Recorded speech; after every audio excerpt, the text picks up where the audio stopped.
Ouais, tout à fait, un soulagement, une grande fierté de pouvoir me présenter aujourd'hui devant vous après cette période difficile. Et maintenant, voilà, ouais, il y a un match important dimanche et on va être concentré là-dessus. Tu te sens à nouveau un footballeur professionnel avec tout ce qui s'est passé, et le fait de retrouver les terrains d'entraînement et les petites choses du quotidien? Ouais, bien sûr, dès lors que j'ai repris avec le groupe, je me suis ressenti à nouveau vivre, on va dire, de ressentir un peu la pression des matchs, l'approche. Et franchement, ça m'avait énormément manqué. Physiquement, t'en es où? Tu te sens prêt à démarrer? Honnêtement, oui, je me sens prêt. Après, combien de temps je peux jouer, ça c'est à voir. Ça dépend de pas mal de choses. Mais je prends au jour le jour et c'est mes sensations qui dictent les choses. Tes sensations justement, il y a eu des retours en match, forcément il y a eu Villarreal, est-ce qu'on peut revenir un petit peu là-dessus? Ça n'a pas dû être facile ce scénario, comment tu l'as vécu? Bah forcément, quand on loupe un penalty, d'autant plus qu'il était décisif, puisque ça aurait pu amener à l'équipe un point, c'est difficile, mais je ne me suis pas posé plus de questions que ça, parce que c'est aussi mon rôle de prendre mes responsabilités.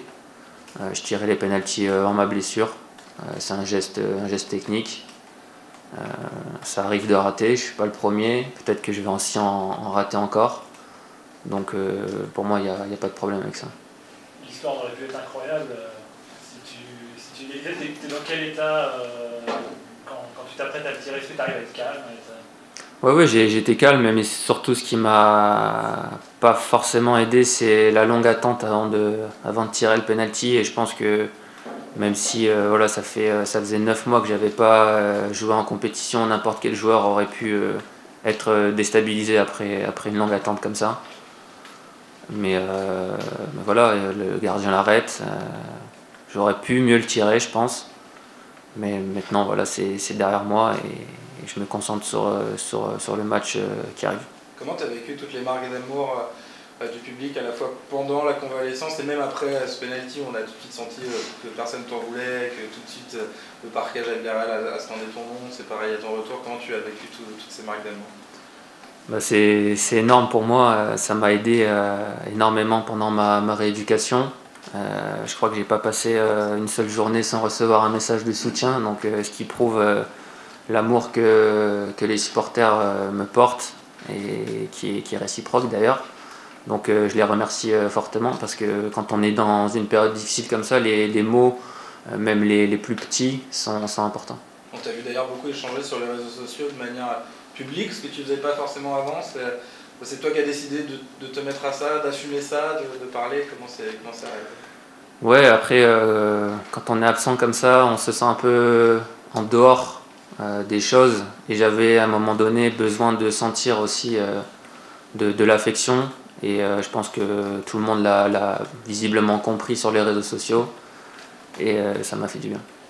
Alors, je sais pas, on t'a vu rentrer en neuf dimanche dernier contre Strasbourg.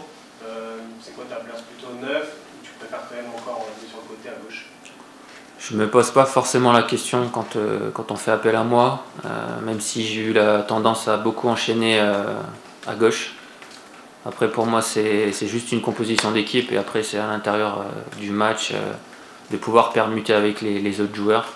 Mais j'ai les qualités pour jouer à tous les postes offensifs. Est-ce que c'est compliqué de rentrer dans une équipe, reprendre la compétition, dans une équipe qui a des doutes, notamment en championnat évidemment?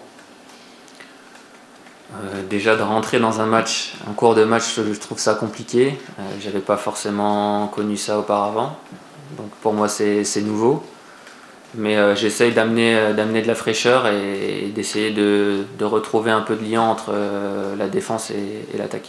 Et justement, les entrants ont moins d'impact sur le jeu lors de ces derniers matchs. Comment tu l'expliques? Est-ce que c'est un problème collectif, d'état d'esprit? Non, pour moi, il n'y a pas de problème d'état d'esprit. Ça dépend aussi de la physionomie du match. Parfois, le match est plus ouvert en fin de match et quand les rentrants sont sur le terrain, il y a plus d'espace et de choses à se mettre sous la dent, ce qui est moins le cas ces derniers matchs. La période est compliquée pour le club, pour l'équipe. On a le sentiment que l'équipe a du mal à progresser, à être constante aussi. Quel est ton regard là-dessus sur ce qui manque pour performer? Déjà, je trouve que défensivement, on a gagné en solidité par rapport aux années précédentes. Après, c'est vrai qu'on marque moins de buts et on est moins efficace.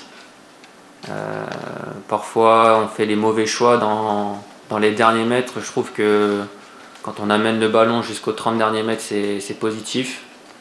Mais il nous manque cette lucidité dans le dernier geste pour pouvoir finir les actions. Tu l'entends, ces messages des supporters qui pensent que tu vas être le sauveur, qui va faire relancer la machine? Est-ce que ça te pèse? Est-ce que ça t'est égal? Non, ça me pèse pas. Après, je pense qu'il faut pas se tromper de combat. Le plus important, c'est le collectif. Je pense que c'est le collectif qui fait briller un joueur en particulier. Donc moi, j'ai besoin de mes coéquipiers. Peut-être que mes coéquipiers ont besoin de moi pour redonner, comme je l'ai dit, de la fraîcheur au groupe. Mais me concernant, je pense qu'il faut aussi être patient. Voilà, il y a des cas qui ont été simples quand il y a eu une blessure au croisé. Moi, ça a été compliqué. Donc voilà, il faut être patient. Tu as joué 60 minutes avec la réserve. Est-ce qu'on peut comparer une titularisation de la réserve avec une entrée en jeu de 10-15-20 minutes avec les pros en termes d'intensité? Qu'est-ce qui t'a apporté le plus? Le but d'aller en réserve, c'était aussi de voir comment mon genou allait réagir sur le long terme, sur une plus grosse durée de jeu. Donc oui, forcément, il y a une différence en termes d'intensité. Mais le but n'était qu'autre que de prendre du temps de jeu et de voir si le genou réagissait bien. Donc pour le moment, Comment il a réagi là? Très bien. Bien. Ouais. Si je suis là aujourd'hui, c'est qu'il a bien réagi. Blessure contre Nice, retour peut-être ce dimanche contre Nice, c'est une anecdote, ça te fait une cheville froide? Non, ça me parle pas forcément. Je pense que tous les matchs sont importants. Là, c'est vrai que c'est une belle histoire. Ça pourrait être une belle histoire. Donc on verra. Tu t'es ressenti à nouveau vivant quand tu as joué. De quoi tu as envie maintenant pour cette saison? Est-ce que c'est tout simplement de rejouer ou également d'être encore meilleur? Enfin, comment tu vois la suite de cette grosse blessure qui va te faire de toi un joueur un peu différent, j'imagine? C'est sûr que la priorité, c'est ma santé, mon genou. Donc la priorité, c'est que mon genou aille bien, ce qui est le cas aujourd'hui. Donc étape par étape, reprendre du temps de jeu et retrouver l'importance que j'avais avant ma blessure. Tu évalues ton niveau à combien en pourcentage en ce moment? C'est compliqué de répondre à... C'est-à-dire, c'est relatif, niveau par rapport à quoi? Physiquement, forcément, mais toi, tu penses que par rapport au Martin Tannier que tu es avant de te blesser, Mais j'étais pas à mon max avant de blesser. J'avais encore une grosse marge de progression. Donc, ouais, mais par rapport à avant ma blessure, c'est sûr que techniquement tout va bien, dans les repères tout va bien, mais c'est sûr qu'après une longue période d'absence, physiquement il faut retrouver l'endurance, de pouvoir retrouver l'intensité dans les courses et surtout de pouvoir les répéter. Donc aujourd'hui je suis pas comme avant, mais je vais tout faire pour le redevenir et travailler d'arrache-pied à l'entraînement pour retrouver ses talents physiquement. L'équipe est un peu en besoin de résultats, on va dire assez urgent, déplacé chez le leader qui n'a pas pris un but depuis 5 matchs. Est-ce que c'est mieux peut-être pour... C'est une belle occasion, je pense, dimanche de gagner et de prendre des points, notamment contre Nice qui est leader. C'est une grosse équipe, comment tu les vois depuis le début de saison? Ils sont très solides, notamment défensivement. C'est ce qui fait leur force, d'être efficace dans les deux surfaces. Ils n'ont pas marqué énormément de buts, mais dans le football, il faut toujours avoir un but de plus que l'adversaire. Donc c'est le cas de Nice. On voit une équipe de Rennes moins joueuse depuis le début de la saison. C'était aussi volontaire par le travail du début de saison d'être un peu plus parfois pragmatique. Quel regard tu portes là-dessus? Comment retrouver un peu la flamme? Comme je l'ai dit, moi je trouve pas qu'on joue moins bien que l'année dernière. Il faut qu'on retrouve cette efficacité offensive. Et ça passe notamment par les choix dans les 30 derniers mètres. Juste l'efficacité, tu ne trouves pas que ça combine moins bien que le circuit? Tout est lié forcément. Mais à un moment donné, quand on marque des buts, forcément après il y a la confiance qui arrive. Et ça libère les joueurs et forcément c'est positif. Tu tu parlais de patience, est-ce que toi il y a un côté impatient justement à redébuter un match? Oui, forcément, tout joueur veut jouer le maximum de temps de jeu. Moi, je sais qu'il faut que j'apprenne à être patient vis-à-vis de ça. Et pas trop être exigeant avec moi et avec mon corps notamment. Tu te sens différent aussi en tant qu'homme, le fait d'avoir une grave blessure comme ça, et si oui, en quoi? Non, je me sens pas forcément différent. Je pense que j'ai passé des étapes très difficiles qu'auparavant peut-être j'aurais pas pensé pouvoir passer, tout simplement. Je pense que mentalement j'ai grandi. Et c'est tout. Quand tu as dit que ta blessure était plus grave que les croisés, c'est le ménisque, et tu peux nous rappeler un peu sur tes complications? J'ai pas forcément envie de reparler de ça et des détails. Je dis juste qu'il y a ceux qui ont un croisé simple, ceux qui ont un croisé un peu plus compliqué. Moi, c'est un peu plus compliqué, donc ça prend un peu plus de temps. Monsieur, juste comment tu sens le groupe également, Martin? Est-ce que tu sens un groupe un peu atteint par les résultats qui ont du mal à venir et cette circonstance qui ont du mal à venir? Non, je sens pas un groupe atteint. Au contraire, je sens un groupe très positif. Beaucoup de sourires dans le vestiaire, donc faut garder ça. Moi, sur le groupe, Bruno, qui va être là pour Nice, qui va pas être là? Tout le monde est opérationnel, donc c'est rapide. Opérationnel, on va dire localement, mais... Oui, c'est le plus important. Quand vous avez tous vos joueurs en bonne santé, ça permet de faire des choix. Et donc c'est ce qui est le plus important. Martin Terrier sera titulaire. Alors, ça, je sais pas, j'ai un de vos confrères qui l'a écrit ce matin, qui nous a quelques renseignements. Tu confirmes? J'ai dit que la question pouvait se poser. Oui. Mais si tu as posé la question, c'est que tu as déjà la réponse. Il y a de grandes chances, oui. Non, mais c'est pour plaisanter. Il ne voit pas une attaque cachée. Ibrahim Salah était absent aujourd'hui. Qui ça? Ibrahim Salah était absent aujourd'hui. Tu peux nous donner... Absent, non, il s'est entraîné. Il s'est entraîné avec la réserve. Oui. Est-ce que tu peux nous expliquer pourquoi avoir choisi de... Parce que j'ai beaucoup de joueurs et que il n'y a pas que lui qui s'entraîne avec la réserve, il y a Christopher Wu aussi. Voilà, ils ont besoin de temps de jeu, ils vont jouer ce week-end avec la réserve pour acquérir du temps de jeu et pour être plus prêts à jouer avec nous si je fais appel à eux. Voilà. Ce sont ces joueurs qui se sont mis à l'écart du groupe? Non, non. C'est rare quand même d'emmener des joueurs pros dans la réserve, dans la gestion d'un groupe. C'est pas une sanction? Martin Terrier a joué avec la réserve il n'y a pas très longtemps. Après une grave blessure, hein, bon. Est-ce que c'est une sanction? Il n'y a pas de sanction, j'aime pas ce terme sanctionner. Il y a des choix à faire. Christopher, c'est une demande de sa part. Voilà, pour être tout à fait transparent, il a besoin de jouer, il est venu l'exprimer, il est venu m'en parler, j'ai trouvé la démarche plutôt honnête et juste, et donc j'ai accédé à sa demande. Voilà, comme ça, je suis complètement transparent avec vous. Concernant Salah, c'est un choix un petit peu différent, mais voilà, il sera avec nous dès la semaine prochaine de retour dans le groupe. Match pour vous relancer, peut-être Bruno, on a l'impression que vous n'arrivez pas à démarrer cette saison, on a vu des matchs où on s'est dit tiens, ça se lance peut-être, et puis derrière c'est ça. Des rechutes, comment tu expliques ça? C'est ça, c'est exactement la photographie de l'équipe de ce début de saison, avec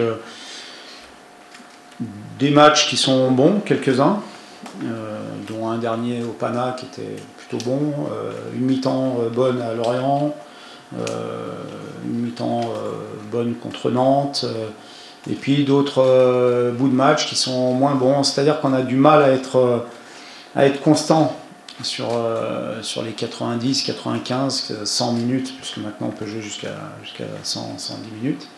On a du mal à être constant et c'est ce qui nous pénalise et c'est ce qui fait qu'on n'arrive pas à transformer nos matchs en victoires. On fait beaucoup de nuls. Donc l'année dernière on n'en faisait pas, cette année on en fait trop.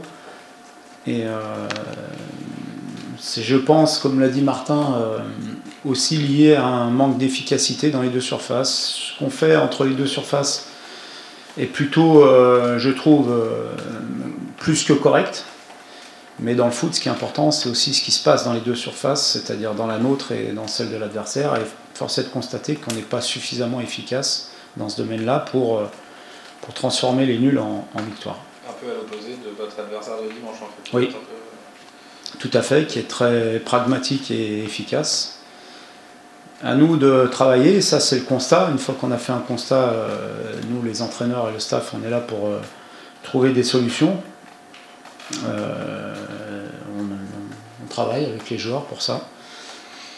Ce que je peux vous dire, c'est qu'il y a l'adhésion de la part des gars. Je pense que vous l'avez pu le voir ce matin, même si ce n'était pas une séance tactique, mais vous avez vu qu'il y avait une implication à 100% des joueurs qui étaient présents. Donc c'est pour ça que je suis plutôt optimiste, même si je suis aussi réaliste et lucide sur notre situation qui n'est pas celle qu'elle devrait être par rapport à l'effectif que j'ai à ma disposition et aux objectifs du club. Sur l'efficacité, vous estimez que c'est un problème d'individualité qui sous-performent peut-être en ce moment Non, au contraire, je dirais que c'est plus un problème collectif, l'efficacité offensive notamment.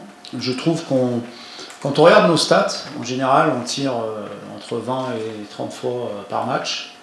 Mais quand on analyse plus précisément les endroits où on frappe, les positions qu'on prend, on se rend compte que finalement c'est très peu souvent ou pas suffisamment souvent des positions où on peut être efficace. Soit il y a beaucoup de joueurs devant nous lorsqu'on frappe, soit on frappe à des distances ou à des endroits qui nous laissent que très peu de chances de marquer.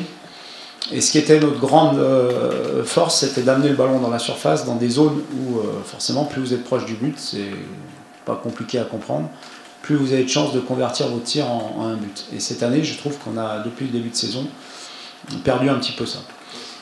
Et puis, dans l'autre surface, on est aussi pénalisé par des erreurs individuelles, parce que, par quelques buts, je n'ai pas l'impression qu'on a été très souvent déstabilisé par des actions extraordinaires de nos adversaires. À part peut-être quelques fois, je pense au but de Vitinha ici avec Paris, ou même le deuxième but de Paris. Bon. Voilà. Mais pour le reste, il y a beaucoup de...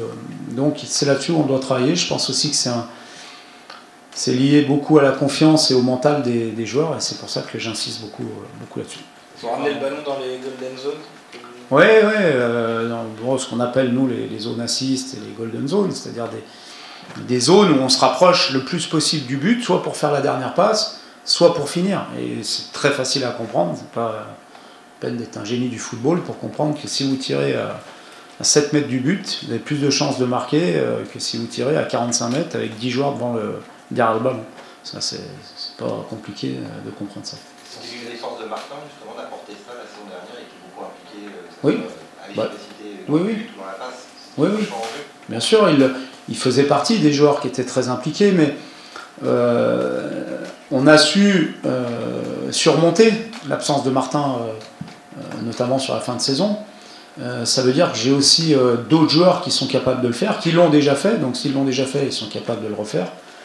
Voilà, donc c'est pour ça qu'on insiste énormément sur du travail au poste, sur aussi des ancrages plus positifs de la part de nos joueurs qui évoluent dans ces positions-là. Sans citer un joueur, est-ce que des fois il n'y a pas un manque d'altruisme ou peut-être un problème de choix Plus de choix, je dirais, parce que j'ai pas de joueurs qui jouent que pour leur stade personnel et qui pensent pas au collectif. Mais je pense que c'est plus un problème de choix. Et dans les choix, il y a aussi la confiance qui rentre en ligne de compte, parce qu'il faut voir, pour faire le bon choix, il faut les voir. Et je pense que quand vous n'êtes pas, de par les résultats, de par tout ce qui se dit autour de nous à juste titre, quand vous n'êtes pas à 100% en confiance sur ces postes-là, comme sur les postes décisifs derrière, c'est plus difficile. Est-ce qu'on a vu Benjamin tout à l'heure à l'entraînement sur un exercice technique être plutôt sur le côté droit? Est-ce que tu une réflexion sur un repositionnement pour lui. J'ai arrêté d'ouvrir les séances. Hein, j'y réfléchis, on y réfléchit, on a travaillé cette semaine à droite et au milieu avec lui, dans les deux positions. On verra dimanche. À chaque fois que Benjamin a été repositionné à droite, il a souvent réussi à dynamiser l'équipe et peut-être à lancer sa saison. Est-ce que c'est aussi l'un des cadres qui a du mal vraiment à être le moteur de l'équipe? Il n'a pas de mauvaise volonté évidemment, mais est-ce que tu penses qu'il doit absolument trouver cela? L'année dernière, je l'ai repositionné au milieu sur la fin de saison, il a été décisif, en marquant des buts, en faisant marquer, donc je pense qu'il peut évoluer à plusieurs postes. Il est formé d'ailleurs de base au milieu de terrain. Et je trouve sur l'analyse de son match, notamment de Strasbourg, un peu sévère les critiques qu'il y a eu. Non pas qu'il a fait un grand match, je ne dirais pas ça, mais son match est terni par plusieurs pertes de balles successives. Je crois que c'est en première mi-temps où il en perd 3, 4 ou 5 de suite, et on n'est tellement pas habitué à le voir faire ce genre d'erreur technique. On a dit son match n'est pas bon, il n'est pas bien. Voilà. Lorsqu'on l'observe, son match, effectivement, il doit faire mieux, il le sait, hein, techniquement, il a eu beaucoup trop de déchets.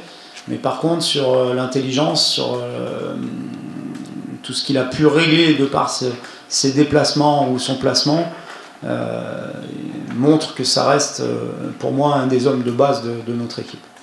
Vous pressez un petit peu moins haut cette saison, ça ressort aussi oui. dans les stats. C'était une volonté, ça, de cette solidité dont tu parlais en début de saison, ou ton équipe a plus de mal à aller chercher haut que d'habitude? Non, la volonté, c'était pas de moins presser, c'était de toujours presser comme on aime le faire, mais aussi d'être capable d'analyser parfois des situations où on ne peut pas le faire, où on n'a pas besoin de le faire. Et c'est peut-être cet équilibre-là qu'on n'a pas encore réussi aussi à bien définir et à bien trouver. Bruno, les entrants ont plus de mal sur ces derniers matchs. Comment est-ce que vous l'expliquez Comment vous expliquez ça? Je dis souvent que le baromètre d'une équipe, et je le disais en début de saison lorsque nos joueurs rentrants étaient décisifs, le baromètre d'une équipe vient souvent des joueurs qui jouent moins ou pas. Et c'est vrai que depuis quelques temps, on peut dire qu'ils sont moins décisifs. C'est pour ça que j'ai mis en garde après le match de Strasbourg sur d'éventuels comportements individuels ou individualistes, parce qu'on sait que dans ces périodes-là, forcément, ceux qui ne jouent pas ont plus de légitimité pour revendiquer de jouer plus ou de commenter des choix. Et ça, c'est la gangrène d'un groupe. Voilà, donc je veillerai à ça. C'est une réalité Non, j'ai pas dit ça.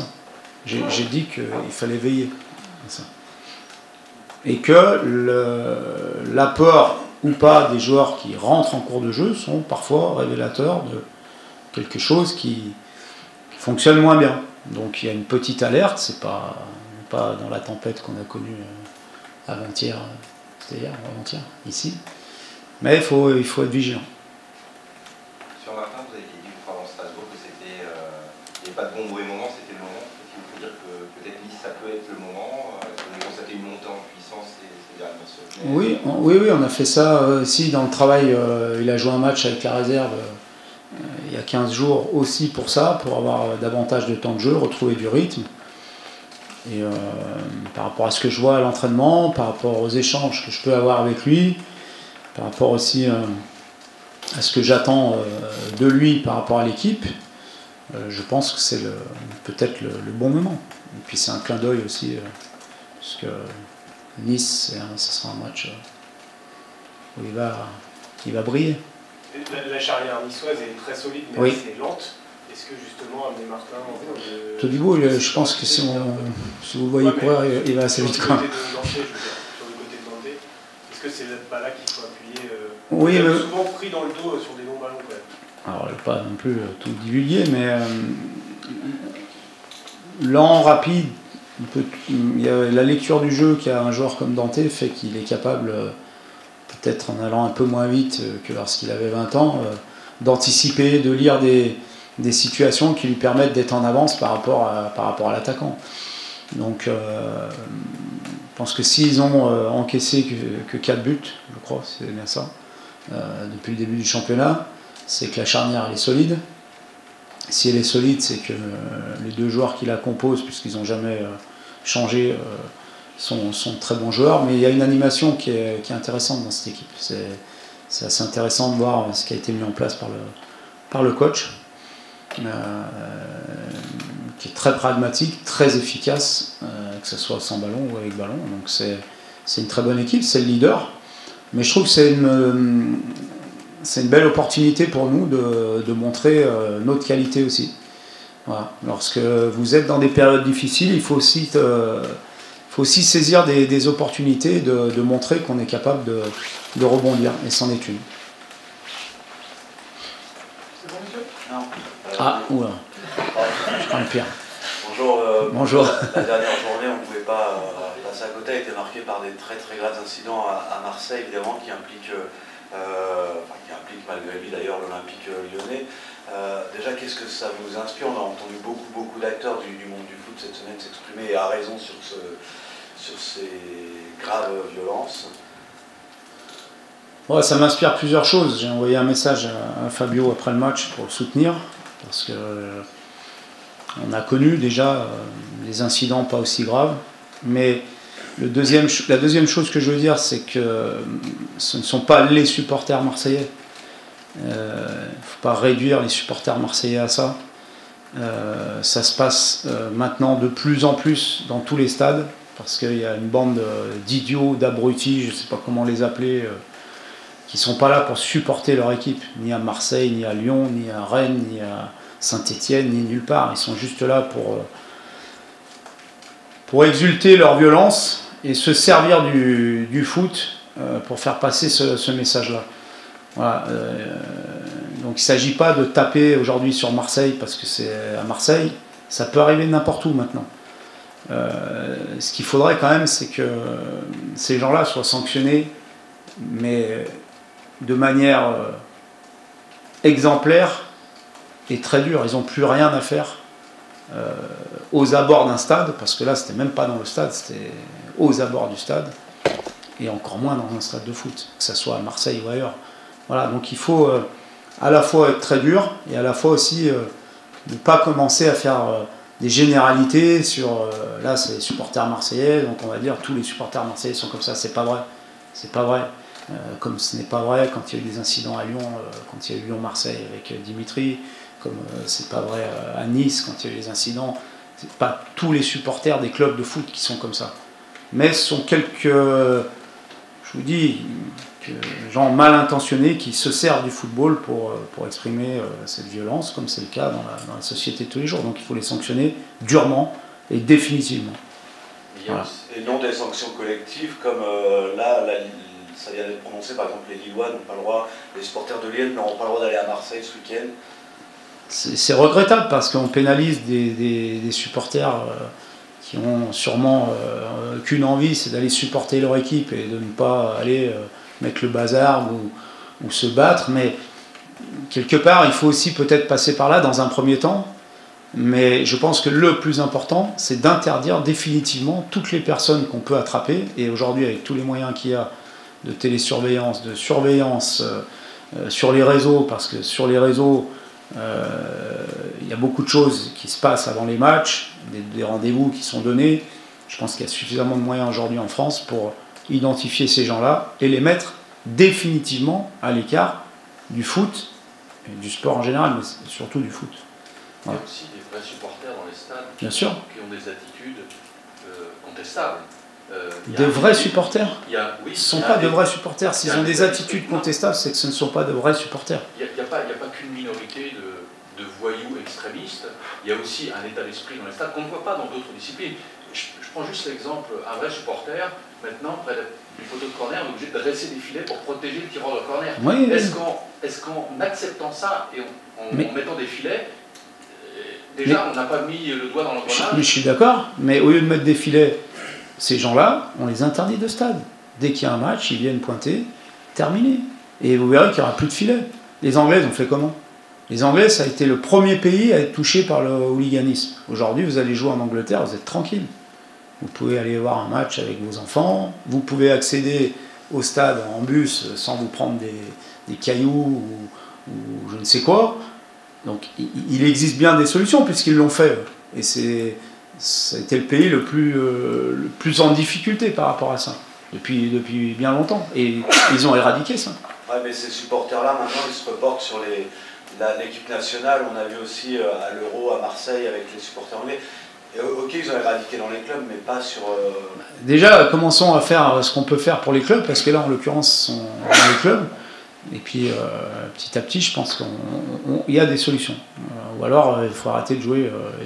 On se retrouvait comme pendant le Covid, mais c'est plus du foot. Donc, il faut bien trouver des solutions. Et je pense que ça passe par des sanctions exemplaires. Voilà. Sur ce sujet-là, juste Bruno, puisque vous avez été coach aussi à l'Olympique Lyonnais, oui. Il y a une frange de supporters Metz-Lyon, à Lyon manifestement, qui pose problème. Et ça fait des années que ça dure. Alors, ok, il faut sévir, mais on voit que dans le temps, ça continue en fait. Est-ce qu'il n'y a pas une forme de complaisance aussi? C'est ce que je viens de vous dire. Ouais. Je viens de vous dire exactement ce que vous dites. Il y a eu une forme de complaisance, laisser aller, quelle que soit la violence qui est exprimée dans les stades. Ben, arrêtons d'avoir cette complaisance. Quelle que soit la violence qui est exprimée dans les stades. Quelle que soit la couleur du maillot de ces pseudo-supporters. Ce ne sont pas des supporters. Ils tuent leur club. Merci, y compris pour les insultes homophobes. Mais bien sûr, mais évidemment. Mais évidemment. On arrête le match dans ces cas-là. Alors ça, j'en sais rien s'il faut arrêter le match. Mais je pense qu'il y a quand même aujourd'hui dans tous les stades de la télésurveillance, à moins que je me trompe, mais je pense être bien informé, qui permettent d'identifier personnellement des gens qui peuvent avoir des comportements contraires à l'éthique du sport et du foot. Donc faisons ce qu'on a à faire, enfin faisons. Que les gens qui sont responsables de ça prennent les décisions qu'ils doivent prendre. Les insultes homophobes, elles sont quand même scandées par de nombreuses personnes. Donc, si on doit non, je pense que vous exagérez. Je pense... Honnêtement, moi je vous l'ai dit l'autre jour, là, quand on a parlé après Nantes, bon, j'étais peut-être dans mon match, je ne les avais pas entendus, je vous dis honnêtement. Je ne pense pas que ça soit une majorité, mais c'est comme tout, c'est la minorité qu'on entend. Et bien, si c'est une minorité qu'on entend, j'ai entendu, par contre, après le match Nantes, on m'a dit qu'il y a eu beaucoup de gens qui ont sifflé justement ces insultes homophobes envers Matisse. Donc vous voyez bien que c'était pas la majorité du stade. Donc voilà. Brest-PSG, c'était presque tout le stade. Brest-PSG, j'ai pas. Hein, un gros virage. Voilà. Merci. Merci.